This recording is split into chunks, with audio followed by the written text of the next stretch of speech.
My fiancée said, "It's just a small lie. Don't overreact." I nodded. That night, I hired a PI, collected everything, and filed for fraud. 10 days later, she showed up at my job screaming in front of everyone. I'm 32, ma'am. For the last 4 years, my life has been about building things. As an architectural designer, I deal in solid foundations, clean lines, and the logical progression of a structure from blueprint to reality. I thought my personal life was built just as soundly. I was wrong. My fiancée, Hannah, 29F, and I were a month from closing on a house. We were engaged for a year, together for 4.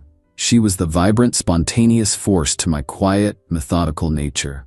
Her dream was to launch a high-end event planning business, and I was her biggest believer. She had created an astonishingly detailed business plan, a 50-page professionally bound document that became a fixture on our coffee table. It was filled with market analysis, 5-year projections, and sophisticated branding concepts. The entire plan, the very foundation of its viability, rested on 2 pillars: her MBA from a top-tier business school and 3 years of experience as a senior coordinator at a major event management company. These weren't just bullet points on a resume. She wove them into the fabric of our life.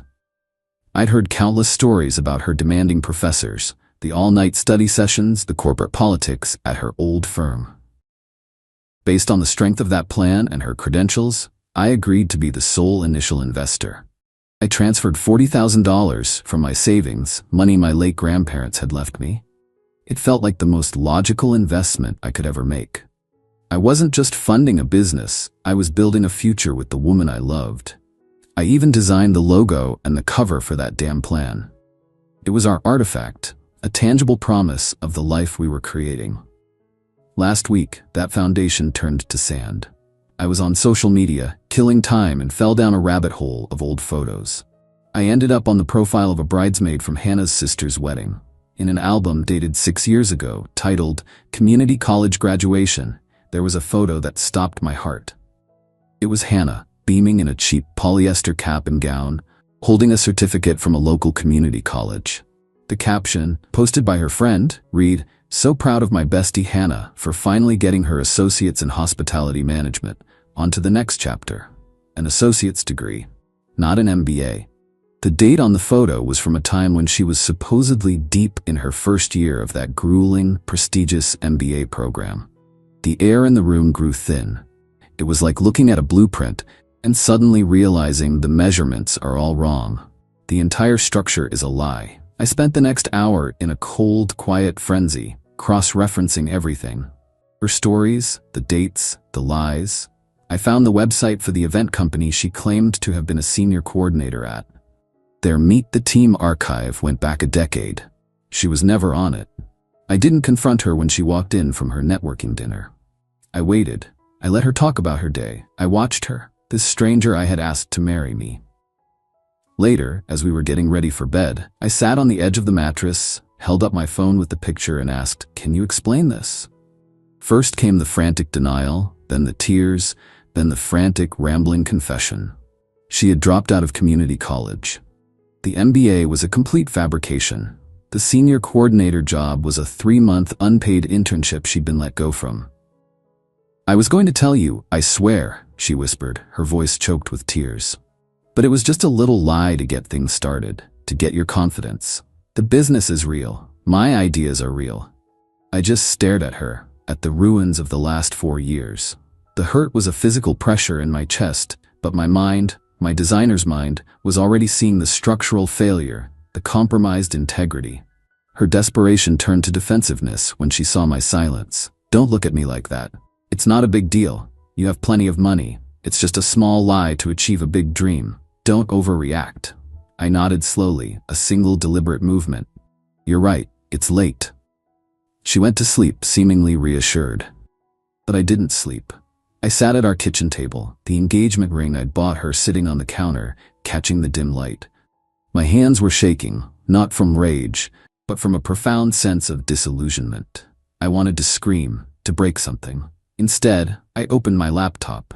I needed facts, not feelings. I needed a blueprint of the truth. That night, I requested a consultation with a private investigator. Update: it's been the longest week of my life. The PI, a former detective named Sean, has been feeding me information in pieces. Each piece has felt like another wall of my life crumbling. Day 2. Sean called. Preliminary check is in. The university has no record of Hannah M. ever applying, let alone attending. It's a clean miss. He said it so matter-of-factly. I thanked him and hung up, feeling a strange mix of vindication and nausea. Day 4. Sean called again. Made contact with a former colleague of hers from that internship. Your fiancée was let go for grossly misrepresenting her role to potential clients. She was basically telling people she was a full-fledged planner to try and drum up side work.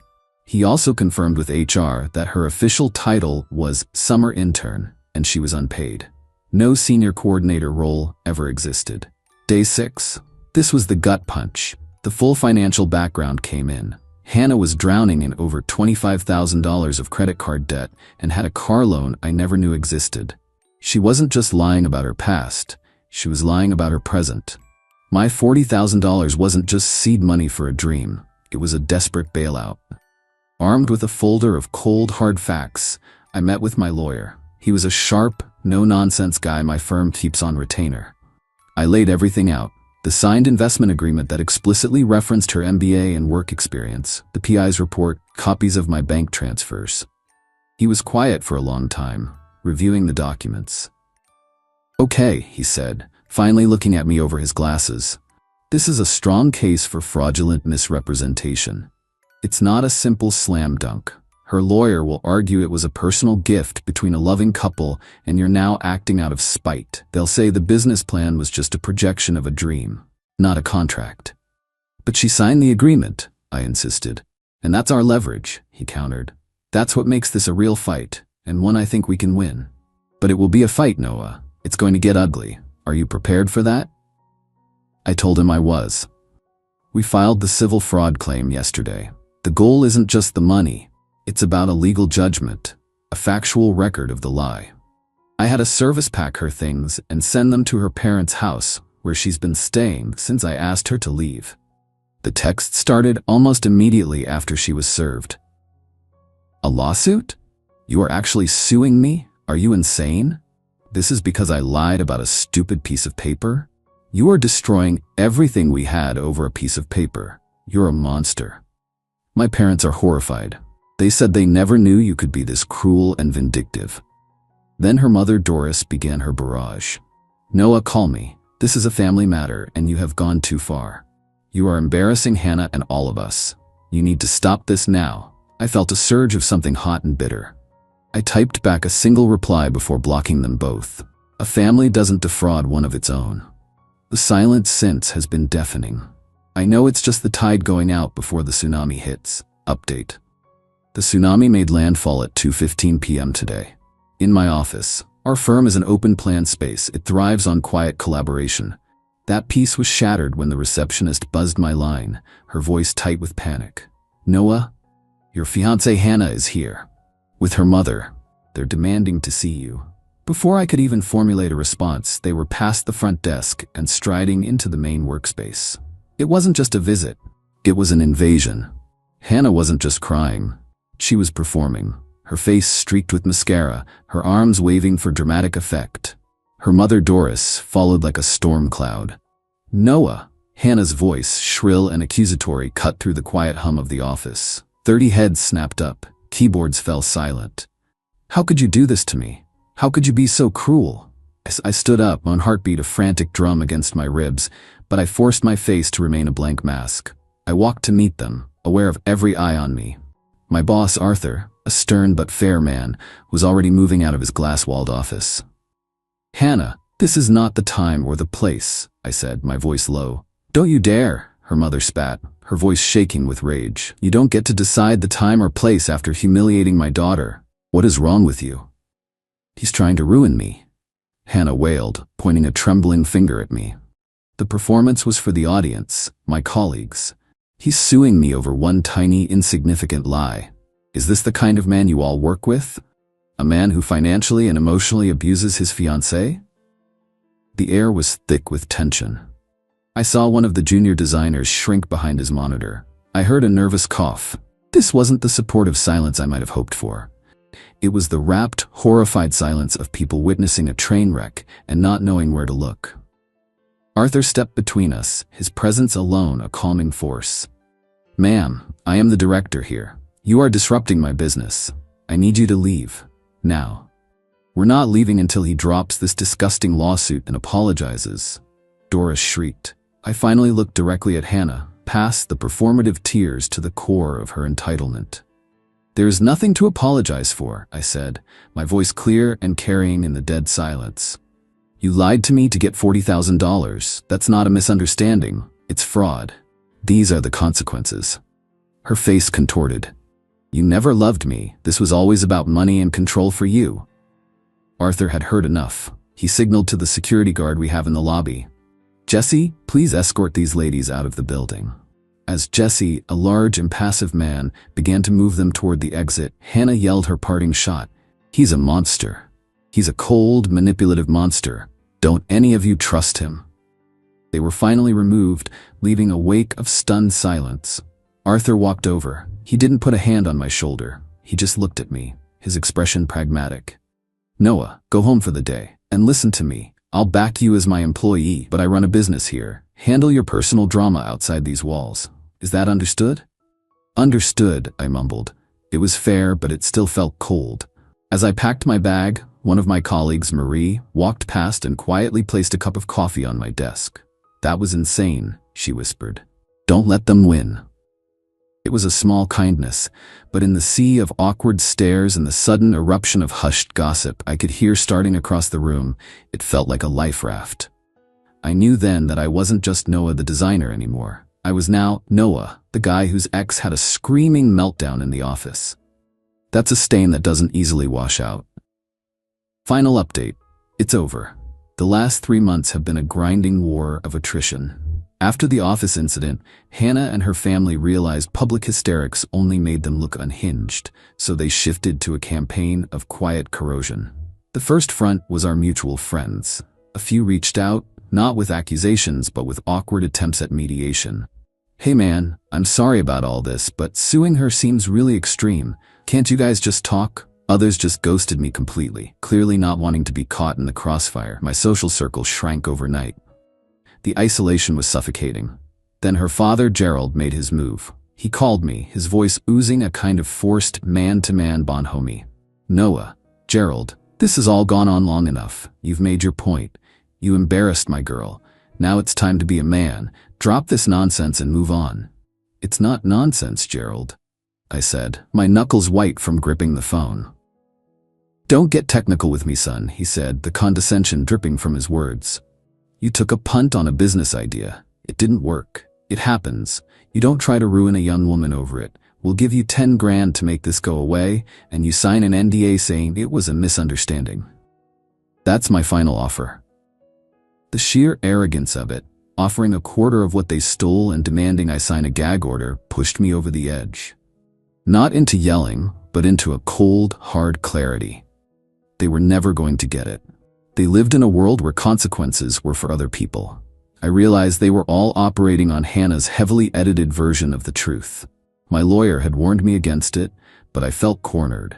I was losing friends, my reputation at work was tarnished, and they were trying to bully me into submission. I had one weapon left, the unvarnished truth. I drafted a calm, factual email with the subject line, "The information I've been asked not to share." I sent it to a carefully selected list: Hannah's sister, Catherine, her aunt who doted on her, her father, and the 5 mutual friends who had tried to mediate or had ghosted me. In the email, I wrote, "I'm writing this because I've been accused of being cruel and vindictive, and I feel you all deserve the full context. My legal action is not based on a small lie. It is based on a calculated, long-term deception that resulted in a financial loss of $40,000. I have attached the PI's summary report and the fraudulent business plan that was used to secure the investment.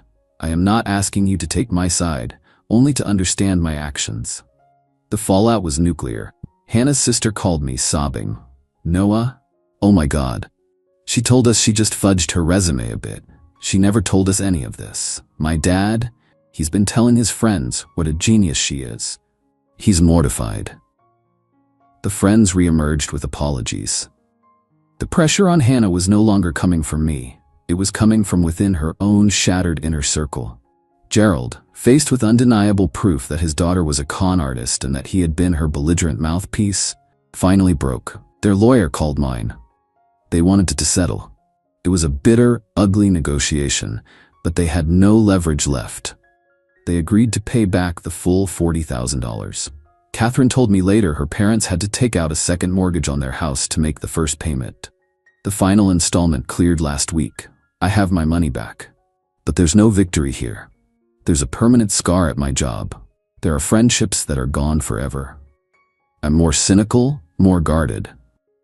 The other night, I was looking at blueprints for a new project, and I found myself checking the engineer's credentials online. That's who I am now. The business plan, the artifact of our broken future, is in a box in my storage unit. It's a reminder that some structures are so rotten at their foundation that you can't fix them. You just have to have the courage to see the truth, tear the whole thing down, and walk away from the wreckage before it buries you alive.